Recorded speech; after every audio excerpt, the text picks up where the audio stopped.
할렐루야! 오늘도 귀한 첫날의 하루를 새벽 기도회로 시작하시는 모든 성도 여러분들을 환영하고 축복합니다. 이 시간 함께 사도신경 하심으로 우리의 신앙을 주님께 고백드리겠습니다. 나는 전능하신 아버지 하나님 천지의 창조주를 믿습니다. 나는 그의 유일하신 아들 우리 주 예수 그리스도를 믿습니다. 그는 성령으로 잉태되어 동정녀 마리아에게서 나시고 본디오 빌라도에게 고난을 받아 십자가에 못 박혀 죽으시고 장사된 지 사흘 만에 죽은 자 가운데서 다시 살아나셨으며 하늘에 오르시어 전능하신 아버지 하나님 우편에 앉아 계시다가 거기로부터 살아있는 자와 죽은 자를 심판하러 오십니다. 나는 성령을 믿으며 거룩한 공교회와 성도의 교제와 죄를 용서받는 것과 몸의 부활과 영생을 믿습니다. 아멘. 우리 다 함께 찬송가 380장으로 하나님을 찬양하도록 하겠습니다.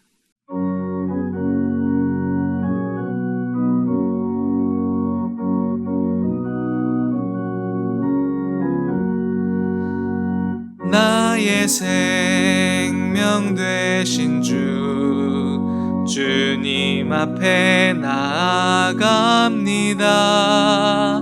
주의 흘린 보혈로 정케하사 받아주소서.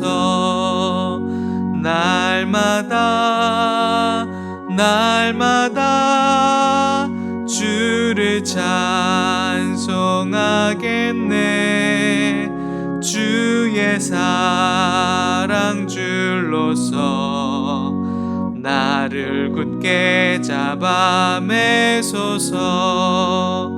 괴로운 세상 지날 때 나를 인도하여 주소서. 주를 믿고 나가면 나의 길을 잃지 않겠네. 날마다 주를 찬송하겠네. 주의 사랑 줄로서 나를 굳게 잡아 매소서. 세상 살아갈 때에 주를 더욱 사랑합니다. 밝고 빛난 천국에 나의 영혼 들어가겠네. 날마다 주를 찬송하겠네. 주의 사랑 줄로서 나를 굳게 잡아 매소서.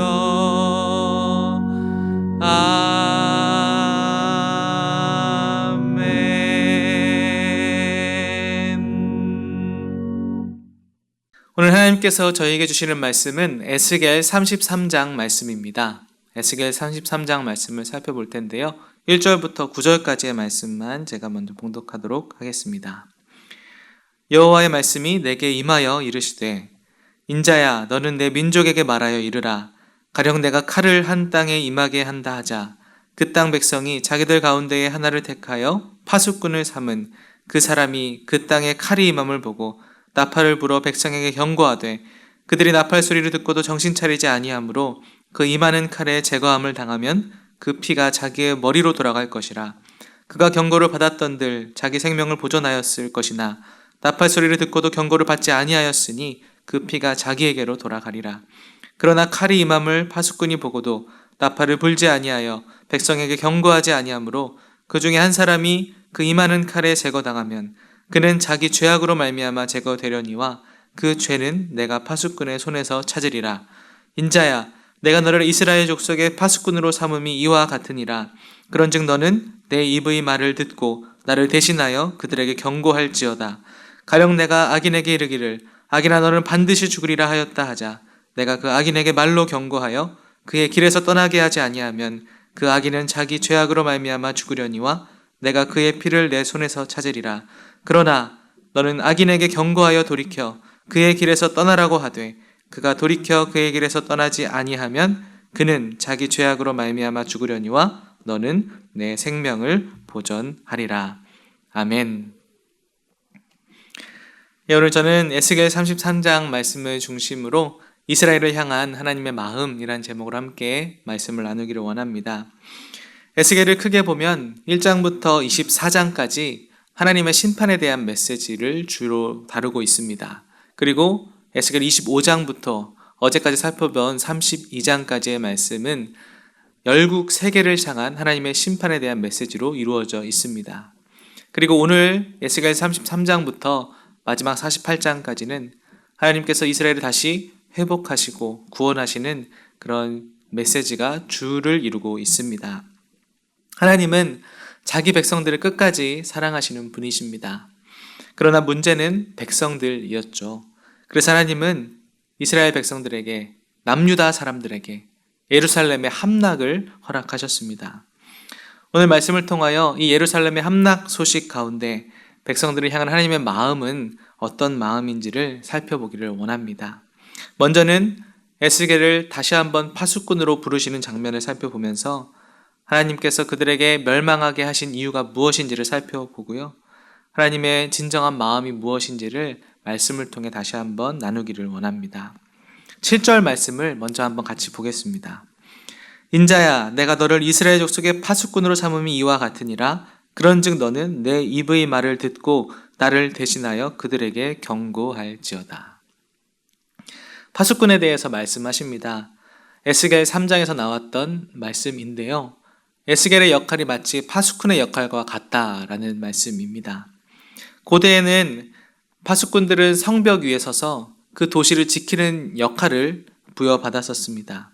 파수꾼의 나팔 소리가 들리면 백성들은 그 소리를 듣고 재빨리 움직여야 살 수 있었습니다. 하나님께서 에스겔을 파수꾼으로 삼음이 이와 같다라고 말씀하시면서 하나님의 말씀을 어서 나의 백성들에게 가서 전하고 경고하라고 하나님은 말씀하십니다. 8절부터 9절 말씀을 보겠습니다. 가령 내가 악인에게 이르기를 악인아 너는 반드시 죽으리라 하였다 하자 내가 그 악인에게 말로 경고하여 그의 길에서 떠나게 하지 아니하면 그 악인은 자기 죄악으로 말미암아 죽으려니와 내가 그의 피를 내 손에서 찾으리라. 그러나 너는 악인에게 경고하여 돌이켜 그의 길에서 떠나라고 하되 그가 돌이켜 그의 길에서 떠나지 아니하면 그는 자기 죄악으로 말미암아 죽으려니와 너는 내 생명을 보존하리라. 이게 무슨 말씀인가요? 하나님께서 에스겔에 경고하라고 하는 말씀을 강조하고 있는 부분입니다. 만약 에스겔이 하나님의 말씀을 백성들에게 경고하지 않은 채 백성들이 죽게 된다면 그 책임을 파수꾼인 에스겔에게 묻겠다는 말씀입니다. 그러나 파수꾼인 에스겔이 하나님의 말씀을 백성들에게 전하면 그 전한 것을 듣고도 멸망하는 그 상황 가운데 백성들의 죽음의 책임을 에스겔에게 묻지 않고 그 백성 자신들에게 있다는 것을 설명해주고 있습니다. 그러므로 하나님께서는 에스겔에게 파수꾼으로서 그들이 하나님의 백성들이 듣든지 아니 듣든지 말씀을 전해 경고하라고 다시 한번 33장에서 말씀하고 있습니다. 그런데 하나님은 도대체 왜 이렇게 계속 악인에 대한 경고를 말씀하셨을까요? 왜 에스겔에게 다시 33장에서 파수꾼의 역할을 상기시키시고 계신 것일까요? 왜냐하면 하나님께서는 악인, 즉 하나님의 말씀을 듣지 않는 남유다 백성들, 하나님의 백성들이 돌아오기를 바라셨기 때문입니다. 하나님은 악인일지라도 그들이 돌이키면 그들을 구원하시겠다 말씀하십니다. 이것이 하나님의 사랑이고 하나님의 기다리심이고 하나님의 긍휼입니다. 하나님의 마음을 잘 드러내주는 구절이 11절에 나와 있습니다. 11절을 한번 같이 보겠습니다. 너는 그들에게 말하라. 주 여호와의 말씀이니라. 나의 삶을 두고 맹세하노니 나는 악인이 죽는 것을 기뻐하지 아니하고 악인이 그의 길에서 돌이켜 떠나 사는 것을 기뻐하노라. 이스라엘 족속아 돌이키고 돌이키라. 너희 악한 길에서 떠나라. 어찌 죽고자 하느냐 하셨다 하라. 아멘. 하나님의 절절한 마음이 느껴지십니까? 하나님은 악인이 죽는 것을 기뻐하지 않으시는 분이십니다. 하나님께서는 악인이 그의 길에서 떠나 사는 것을 기뻐하신다 말씀하십니다. 하나님은 사랑하는 그의 백성들에게 그러므로 경고하라고 에스겔에게 말씀하고 계십니다. 돌이키라, 돌이키라 2번이나 말씀하시고요. 그들에게 어찌 죽고자 하느냐 안타까운 심정으로 말씀을 선포하게 하십니다.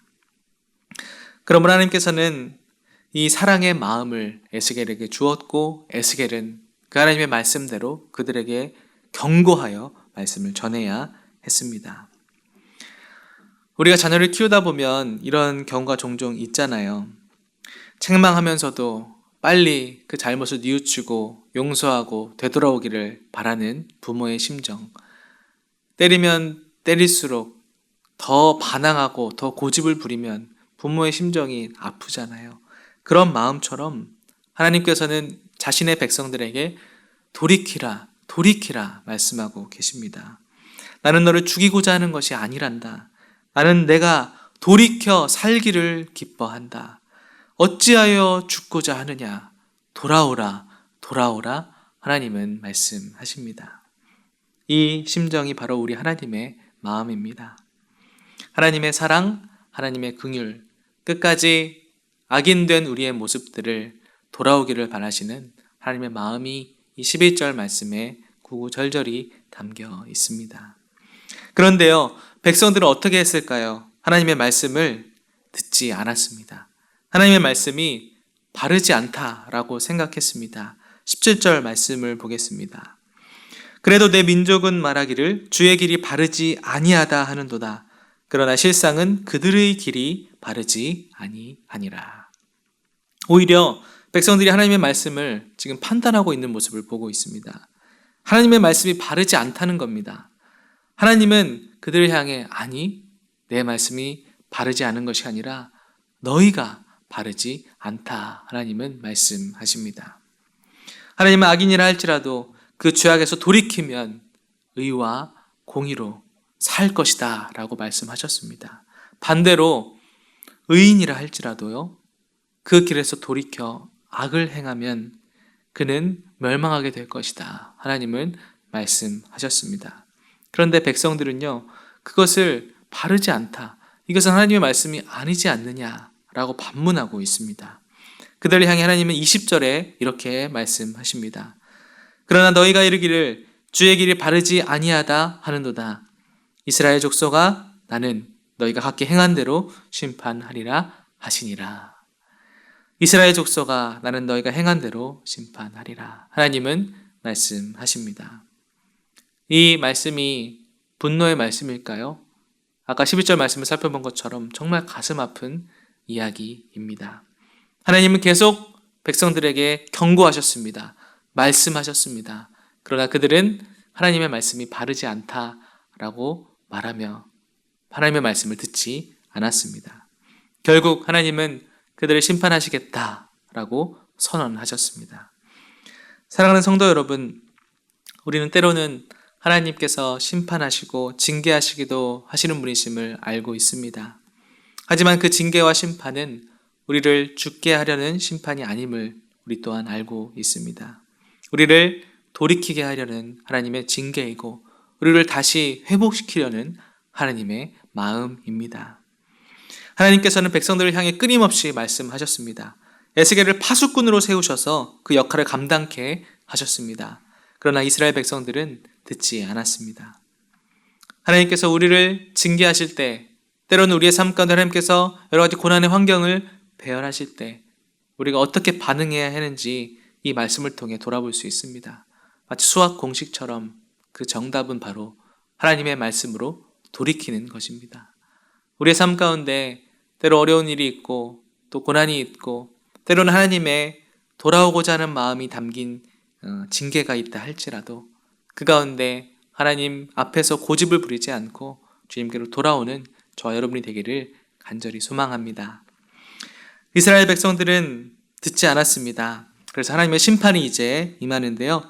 21절 말씀을 함께 보겠습니다.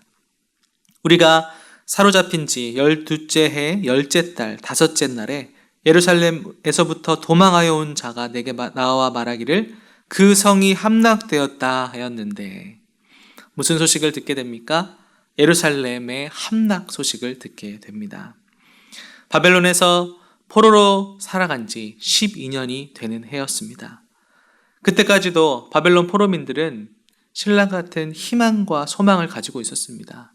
우리가 여기서 이렇게 포로 생활을 하지만 언젠가는 우리의 고향으로 돌아갈 수 있겠지. 하나님께서 우리를 언젠가는 우리의 본토로 돌아가게 하실 것이야 라는 소망을 가지고 있었습니다. 그런데 이제 그들의 소망은 산산이 부셔지고 말았습니다. 예루살렘의 함락 소식을 들었기 때문입니다. 22절 말씀입니다. 그 도망한 자가 내게 나아오기 전날 저녁에 여호와의 손이 내게 임하여 내 입을 여시더니 다음 아침 그 사람이 내게 나올 그때에 내 입이 열리기로 내가 다시는 잠잠하지 아니하였노라. 아멘. 에스겔이요, 이제 잠잠하지 않겠다. 하나님의 말씀을 더욱 적극적으로 선포하겠다 말씀합니다. 23절부터 그 말씀들이 쭉 기록되어 있는데 27절 말씀을 보겠습니다. 그들에게 이르기를 주 여호와께서 이같이 말씀하시되 내가 나의 삶을 두고 맹세하노니 황무지에 있는 자는 칼에 엎드러지고 들에 있는 자는 들짐승에게 넘겨 먹히게 하고 산성과 굴에 있는 자는 전염병에 죽게 하리라. 이것이 하나님께서 아픈 심정을 가지고 자신의 백성들을 징계하시는 모습이었습니다. 하나님께서 칼을 드십니다. 칼에 엎드려지고 들에 있는 들짐승들에게 먹히고 전염병에 죽게 하겠다 말씀하십니다. 하나님의 심판이 임하시는 것을 볼 수 있습니다. 예루살렘 함락의 모습이 이와 같았습니다. 도무지 듣지 않는 백성에게 하나님은 징계를 내리셨습니다. 아까도 말씀드렸지만 왜 그러셨죠? 그들이 돌아오기를 바라셨기 때문입니다. 그렇게 해야만이 백성들이 돌아올 것을 아셨기 때문입니다. 29절 말씀입니다. 내가 그들이 행한 모든 가증한 일로 말미암아 그 땅을 황무지와 공포의 대상이 되게 하면 그때에 내가 여호와인 줄을 그들이 알리라 하라. 하나님께서 백성이 행한 가증한 일로 말미암아 징계하실 때, 다시 말해 그 땅이 황무지와 공포의 대상이 되었을 때야 비로소 그들이 여호와가 참 하나님인 줄 알게 되겠다. 하나님은 고백하게 하십니다. 너무나 안타까운 말씀입니다. 그때서야, 그제서야 내가 여호와인 줄 그들이 알리라. 하나님은 말씀하십니다. 매 맞기 전에 말을 들었어야 하는데 이스라엘 백성들은 하나님의 말씀을 끝까지 듣지 않았기 때문에 이러한 처참한 상황이 발생했습니다. 사랑하는 성도 여러분, 예루살렘의 함락은 그렇게 그들이 바벨론 포로로 있는 동안에 주전 586년경에 실현되었습니다. 이 말씀이 오늘 우리에게 의미하는 것은 무엇일까요? 우리의 삶, 하나님의 자녀라고 하는 우리의 삶이 어떠해야 하는지를 우리에게 말씀해주고 있습니다. 지난 고난주간 특별 새벽 기도에서도 그리고 주일 예배에서도 계속 말씀하셨듯이 하나님께서는 우리가 신앙인으로서 말씀대로 행할 것을 부단히 명령하십니다. 하나님께서는 오늘 에스겔 33장에서도 동일하게 말씀하고 있습니다. 우리가 믿는 대로, 우리가 하나님께 들은 그 말씀대로 우리가 행하고 살아가기를 하나님은 원하고 계십니다. 우리 마지막으로 31절부터 33절 말씀을 함께 보겠습니다. 백성이 모이는 것 같이 내게 나아오며 내 백성처럼 내 앞에 앉아서 내 말을 들으나 그대로 행하지 아니하니 이는 그 입으로는 사랑을 나타내어도 마음으로는 이익을 따름이라. 그들은 내가 고운 음성으로 사랑의 노래를 하며 음악을 잘하는 자 같이 여겼나니 내 말을 듣고도 행하지 아니하거니와 그 말이 응하리니 응할 때에는 그들이 한 선지자가 자기 가운데 있었음을 알리라. 오늘 33장은 이렇게 마무리되고 있습니다. 하나님께서 에스겔이라는 파수꾼 선지자를 통해서 말씀하셨던 그 사실을 그들이 멸망당하고 나서야 알게 되겠다.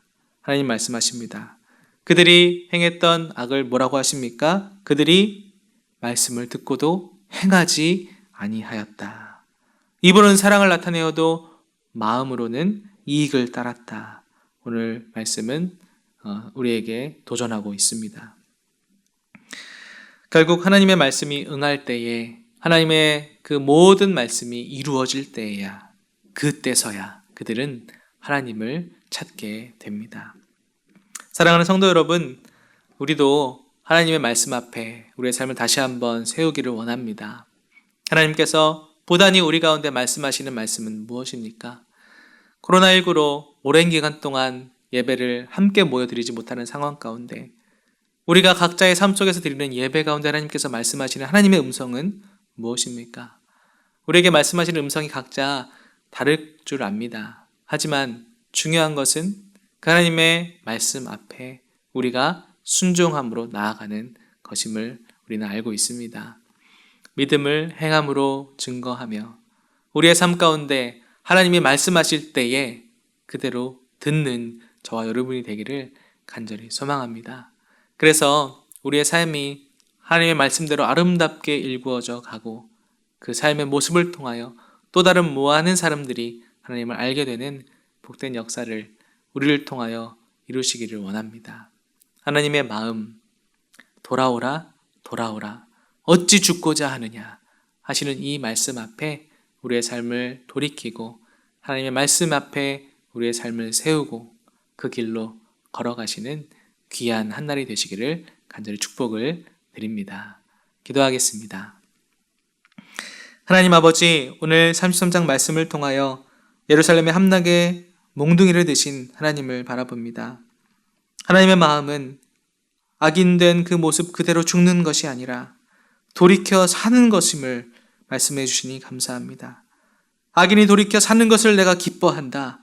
백성아 돌이키라 돌이키라 어찌하여 죽고자 하느냐 안타깝게 외치시는 주님의 그 사랑의 마음에 감사를 드립니다.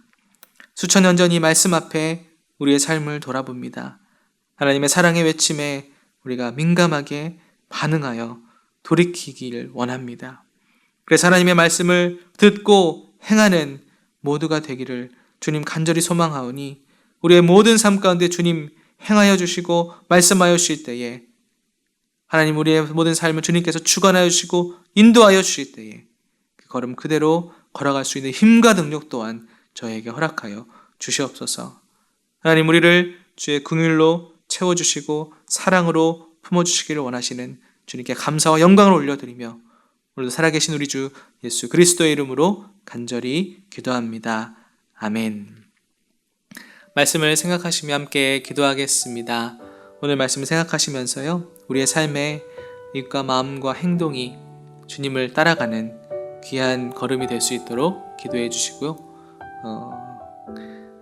여러 가지 코로나 상황 가운데 예배의 재개를 놓고 우리가 간절히 기도하면서 다시 만날 날을 소망했으면 좋겠습니다. 우리 이런 기도 제목들을 가지고 함께 기도하도록 하겠습니다.